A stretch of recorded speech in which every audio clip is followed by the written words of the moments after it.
What is going on, guys? Welcome to Greggles TV Daily, your source for daily tech news. Make sure you subscribe so you know what's going on in the world of tech. How is everyone doing? I hope you're having a fantastic day.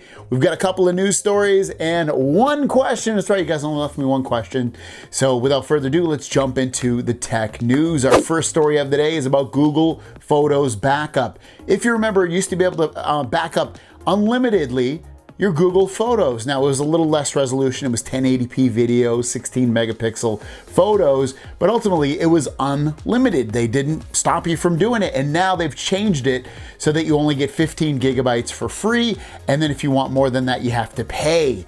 Well, that still rings true, but the top tier that they have, or at least the tier that most people go for, is 2 terabytes. They do have more than that, but they don't have unlimited anymore. Well, that's kind of done now. If you're a T-Mobile customer and you sign up for Google One, which includes Google Photos backup, you have a new plan to choose from. They have a plan here that will allow you to, for $15, you have to be a T-Mobile customer, you get 2 terabytes to share with your family, and then you get an additional unlimited Google Photos and videos to back up on the primary account.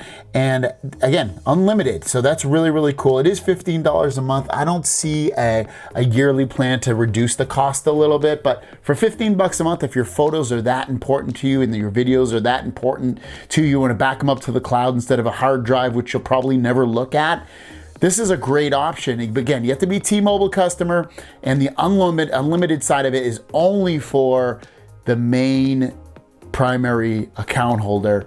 The other folks on the account would have to share the 2 terabytes. Next up are the rumored specs coming out for the Google Pixel 6a, a phone that'll probably be $499, maybe a little bit cheaper, and the specs at this price are really, really good. So this tweet's coming out from Yogesh saying that the rumored Pixel 6a specs are 6.2-inch Full HD Plus OLED display with a 90 hertz refresh rate. It'll have the Tensor processor, the same one that goes in to the Pixel 6 and 6 Pro, 6 or 8 gigabytes of RAM, 128 gigs of storage. The rear camera will be 12.2 megapixel and 12 megapixel ultra wide. Front camera, 8 megapixel. Android 12, 4800 milliamp battery, 30 watt charging, and in-display fingerprint sensor. So if you need a phone that's going to do the basics really well, probably look no further than that one. I mean, there's a lot of phones that can do the basics really well, and most people just do the basics. So at that point, that's looking like a sweet phone. Especially if they get the price right, I'll be looking to hopefully get this from Google, because I am part of their Team Google thing they got going on. So hopefully I'll get this very, very soon. And our last story is the Vivo X Fold is officially up for pre-order. I actually talked about this today. I tweeted it out today if you follow me on Twitter, @GregglesTV. I also put it on my community page, a little post. I know some of you already saw it and replied to it and liked it. And now we're talking about it again. So you can pre-order the Vivo X Fold on this website right here, GizTop. It's actually where I pre-ordered mine as well. And you can get it for $17.99 if you go with the 256 gig option with 12 gigabytes of RAM. Otherwise, it'll be $19.99 for the 12 gigabytes of RAM and 512 gigs of storage.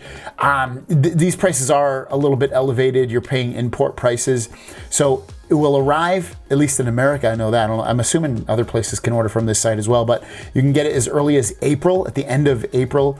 I went with the 12 gigabyte, 256 gig model. I don't need the extra storage, and plus, I might not even really be able to fully use it on my carrier anyway, so I might end up just having to use it as a tablet of some sort, but I'm kind of excited to get it. We'll see how things go with it, because the phone for me, that Vivo X Fold, is really a phone that I want.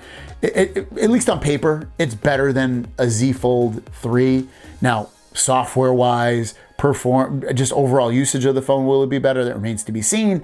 But it has, better displays, bigger displays. It has better cameras. It has an under-display fingerprint sensor, which I'm not a fan of, but still, it has it. Has faster charging, has a bigger battery. So there's things about it that are better physically. It's just a matter of actually day-to-day usage if it's going to be better. And it remains to be seen. Are you guys going to pre-order this phone or not? Let me know if you're even excited about it in the comments down below. With that said, let's get to the Q&A portion of the video and drop that beat. And our one and only question of the day comes from Calm Cool Collective. Question: what do you think it would take, if anything, for Samsung to start including extras, charger, case, buds in the box? I think it would take one of two things. One, Apple would have to start doing something like that. I don't even know if anybody else would do that they would end up doing it. I think Apple has to do it. If Apple doesn't do it, they probably won't do it. If they do it without Apple's help of being pushed into it, it would be because they keep the prices high and they want to make you feel like you're getting value for your top dollar paid, and that's why I think they'd do it. But otherwise, I don't think they'll do it. I hope they do it. I just don't think they'll give us that premium unboxing experience. Thanks so much for your question. If you have a question, leave it in the comments down below with the word question, and we'll see you down the road. Peace.